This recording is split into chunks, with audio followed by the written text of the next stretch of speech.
आप सब लोग, उम्मीद है आप सब खैरियत से होंगे। जैसे कि हम लोग CSS की MPT की टेस्ट की तैयारी के लिए हम लोग MCQs डिस्कस कर रहे हैं। और पहले मैंने जो है वो जनरल नॉलेज के क्वेश्चन बहुत सारे डिस्कस किए हैं, प्लेलिस्ट में आप जाके देख लेते हैं। और अब जो है हमने सीरीज स्टार्ट की हुई है एवरीडे साइंस की। उसके अलावा जनरल नॉलेज के कुछ क्वेश्चंस और हैं और वो भी हम इंशाल्लाह डिस्कस करेंगे आहिस्ता आहिस्ता। असल में अब ईद गुजरी है तो टाइम जो है वो मैनेज नहीं हो पा रहा, तो मैं इंशाल्लाह दोबारा से स्टार्ट करती हूँ। और एवरीडे साइंस के हमने 60 MCQs डिस्कस कर लिए हैं और आज हमारा जो है वो इसका लास्ट पार्ट है। 100 मोस्ट रिपीटेड क्वेश्चन मैं डिस्कस करती होती हूँ। जनरल नॉलेज के हमने डिस्कस कर लिए, कंप्लीट कर लिए। अब एवरीडे साइंस के भी आज कंप्लीट हो जाएंगे। नेक्स्ट हम कोई और सब्जेक्ट इंशाल्लाह स्टार्ट करेंगे, तो ये आपके लिए हेल्पफुल साबित होंगे। किसी भी टेस्ट के लिए PPSC की आप तैयारी कर रहे हो, आप FPSC के इंस्पेक्टर की, किसी भी टेस्ट की, अगर आप तहसीलदार के टेस्ट की तैयारी कर रहे हो तो उसके लिए आपको ये वीडियो आपके लिए बहुत ज़्यादा हेल्पफुल साबित होगी। क्योंकि मैं क्वेश्चन सिर्फ पढ़ के नहीं सुनाती बल्कि कुछ आपको एक्सप्लेन भी करती हूँ ताकि आपको जो है वो समझ आ जाए। तो चलें स्टार्ट करते हैं जी। आज हम 30 MCQs डिस्कस करने वाले हैं और देखते हैं जी आज के क्वेश्चंस कौन कौन से हैं। और who is the author of the origin of species, प्रजातियों की असल का मुसन्निफ कौन है? तो इसका मुसन्निफ है जी चार्ल्स डार्विन। इस सवाल को हम वजाहत से यूँ देख सकते हैं कि origin of species is a work of scientific literature by Charles Darwin. It was published on 24 November 1859। This book is considered to be the foundation of evolution of biology. उसके अलावा in the inner ear of fishes the dash detects rotational movements. मछलियों के अंदरूनी कान में dash घुमाव हरकतों का पता लगाता है। तो इसका जी आंसर है सेमी सर्कुलर कैनाल जो होती है वो घुमाव हरकतों का पता लगाता है। What is the primary main component of natural gas? तो इसका कुदरती गैस का बुनियादी जुज़्व क्या है? तो इसका जी है मीथेन। कुदरती गैस जो है ये मीथेन से बनती है।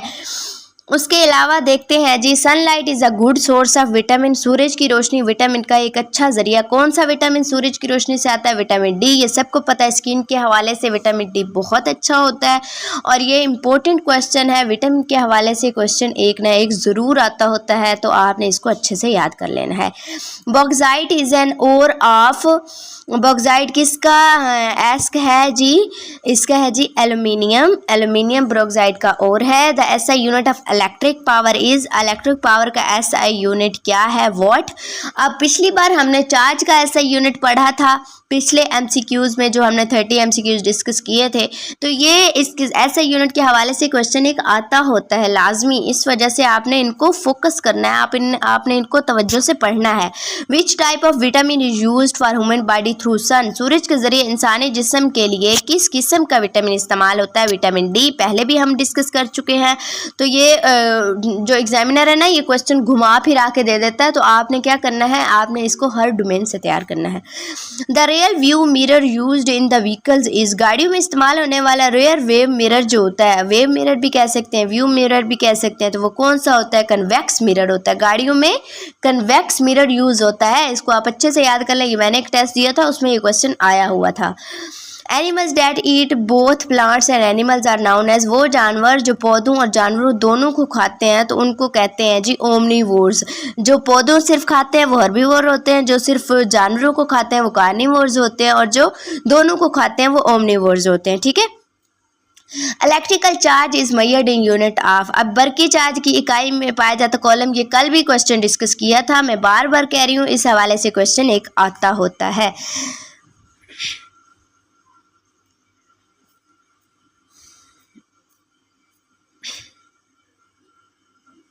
जी तो नेक्स्ट है हमारे पास carbon dating is used for. Carbon dating किसके लिए इस्तेमाल की जाती है? एज फाउंड करने के लिए। ये कार्बन के आइसोटोप्स होते हैं जो एज फाउंड करने के लिए इस्तेमाल होते हैं। जो फॉसिल्स फ्यूल्स हमें मिलते हैं तो उनसे हम फाइंड करते हैं कि इनकी एज कितनी है। Which vitamin helps in the clotting of blood. अब ये क्वेश्चन हमने कल भी डिस्कस किया था कि खून जमने में हमारा कौन सा वो चीज़ है जो मदद करती है। वो उसका आंसर वो था कौन सा विटामिन खून के जमने में मदद करता है। जब हमारा मतलब ज़ख़म होता है तो हम कौन सा खून हमें जमने में मदद करता है, विटामिन के। उसके अलावा acid rain is mainly caused by emission of, तेज़ाबी बारिश बुनियादी तौर पर किन के अखराज की वजह से होती है, तो ये होती है जी sulphur dioxide and nitrogen oxide in atmosphere. उसके अलावा देखते हैं जी द स्टडी ऑफ फिशेस, मछलियों का मुताला को क्या कहा जाता है, एस्टोकोलॉजी। ये काफ़ी ज़्यादा यानी कि किसके मुताले को, पौधों के मुताले को, जानवरों के मुताले को, मछलियों के मुताले को, हर जानवर के अलग अलग मुताले होते हैं। तो इसके लिए आपको ये याद करना पड़ेगा कि ये क्या कहलाता है। The light from the sun reaches to earth is about, सूरज की रोशनी ज़मीन तक कितने वक्त में पहुंचती है, 8 मिनट और 20 सेकंड में। The average internal temperature of human body, ये सबको पता होता है, ये मोस्ट इंपॉर्टेंट क्वेश्चन है, अक्सर आ जाता होता है। इंसानी जिस्म का औसत अंदरूनी दर्जा हरारत क्या होता है जी, 37 डिग्री सेंटीग्रेड। और आगे है जी हमारे पास which type of electromagnetic radiation has the shortest wavelength and highest energy, किस किस्म की बरकी मकनातीसी ताबकारी में सबसे कम तूल मौज और आला तरीन तवानाई है, तो ये है जी गैमा रेज़। गैमा रेज़ बहुत ही तेज़ होती हैं और इनमें बहुत ही ज़्यादा यानी कि वेवलेंथ तो इनकी कम होती है लेकिन एनर्जी इनकी बहुत ज़्यादा होती है, हाई होती है। उसके बाद लेंस का की ताकत की इकाई क्या है, लेंस का कैसे हम उसकी यूनिट क्या है जी, डायोप्टर कहते हैं जी लेंस की ताकत की इकाई को। Average distance covered by alpha particle in air before its ionising power ceases is called its ionising power ख़त्म होने से पहले हवा में अल्फा पार्टिकल के ज़रिए तयशुदा औसत फासला, उसको क्या कहते हैं, रेंज कहते हैं। साफ ज़ाहिर है जो भी एक चीज़ कितने वक्त में कितना फासला तय करती है तो उसको उसकी रेंज ही बोलेंगे ना। किसी मिसाइल के हवाले से भी हम ये क्वेश्चन समझ सकते हैं कि उसकी रेंज कितनी है। Which one of the following constants is not related to the radiation, मुदर्रिज झैल में से कौन सा मुस्तकिल ताबकारी से मुतल्लिक नहीं है, तो ये है जी बोल्ट्जमैन कांस्टेंट। बोल्ट्जमैन कांस्टेंट ऐसा है जो रेडिएशन के मुतल्लिक नहीं है। नेक्स्ट हम क्वेश्चन देखते हैं जी,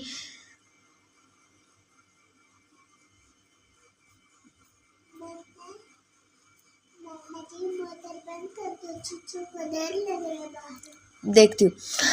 चांद पर खलाबाज की रेडियो ट्रांसमिशन ज़मीन पर कितनी देर बाद मौसूल होगी, ज़मीन से कितने मिलीमीटर, तो ये है जी 1.27 सेकंड। ये पहले मैंने भी ये क्वेश्चन डिस्कस किया था। Over damping results in dash में ज़्यादा से ज़्यादा निपटने के नताइज स्लोअर रिटर्न टू इक्विलिब्रियम।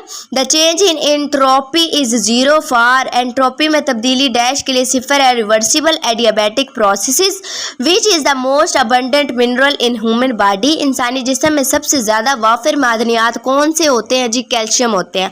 और ये अगर कम हो जाए तो आपको पता है कि हड्डियाँ बहुत ज़्यादा दर्द करती हैं। The area under a velocity time graph gives represent, रफ्तार के वक्त के ग्राफ के तहत इलाका क्या देता है, डिस्प्लेसमेंट देता है। यानी कि रफ्तार कितना टाइम में कितना फासला तय किया तो उसको डिस्प्लेसमेंट बोलता है। डीएनए इज एब्रेविएशन ऑफ, डीएनए किसका मुखफ़फ़ है जी, डीऑक्सी राइबो न्यूक्लिक एसिड। ये भी अहम क्वेश्चन है, ये आ जाता होता है। आरएनए के हवाले से भी क्वेश्चन पूछा जा सकता है।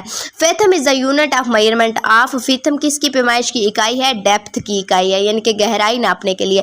सी water can be purified by the process of, समंदर के पानी को किस अमल से पाक किया जाता है, डिस्टिलेशन से।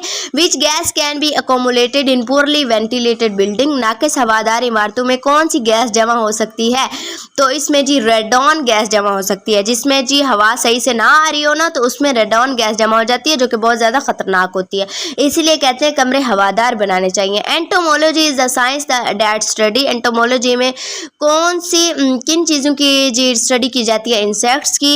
तो आज भी हमने 30 MCQ डिस्कस किए। उम्मीद है आपको मेरी वीडियो पसंद आती होगी, समझ आती होगी। अगर आपको कोई भी दिक्कत होती है मेरे समझने में, मेरे समझाने में, मेरे पढ़ाने में, मेरे पढ़ने में, तो आप मुझे कमेंट करके बता सकते हैं। और नेक्स्ट हम कौन सा सब्जेक्ट स्टार्ट करें आप मुझे कमेंट में बताएंगे। मिलते हैं नेक्स्ट वीडियो में, अपना ख्याल रखिएगा। अल्लाह हाफिज़।